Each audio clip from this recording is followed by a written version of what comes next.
আগের দিন হাবড়া দিয়ে বাড়ি আসার সময় বরমশাইয়ের জন্য এক গোছা গোলাপ নিয়ে এসেছিলাম, তোমাদের সাথে তো সেটা শেয়ার করেছি।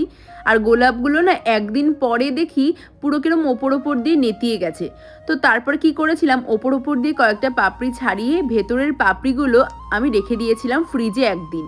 কারণ কি বলতো, ঘরের কাজের চাপে এগুলো দিয়ে কিছু করার সময়ই হয়ে উঠছিল না, যার জন্য একদিন মতো ফ্রিজেই রেখে দিয়েছিলাম। তারপরে হঠাৎ করে রাতে মনে পড়লো যে এগুলো তো ফ্রিজে থাকতে থাকতে নষ্টই হয়ে যাবে, প্লাস্টিকের মধ্যে যেহেতু ছিল। তারপরে তো তোমাদের সাথে আমি দেখালাম, মানে ফেসবুকে একটা পোস্ট দিলাম যে এগুলো দিয়ে কি করা যায়। তো সেখানে সবাই কমেন্ট করে তোমরা বলেছো এটা দিয়ে রোজ টোনার বানিয়ে নাও। তাই তোমাদের কথা মতোই আজকে আমি বানিয়ে নিয়েছি বাড়িতে হোমমেড রোজ টোনার। আগের দিন রাতে কিন্তু আমি ভালো জলের মধ্যে পাপড়িগুলোকে ফুটিয়ে নিয়েছিলাম, তারপরে ওভারনাইট ঢেকে রেখে দিয়েছিলাম। পরের দিন এই একটা বটল খালি ছিল আমার কাছে, তো এটার মধ্যে ভরে নিয়েছিলাম।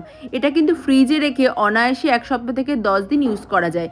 এটা পিওর হোমমেড, এর মধ্যে কিন্তু এক্সট্রা আমি কোনো কিছু মেশাইনি।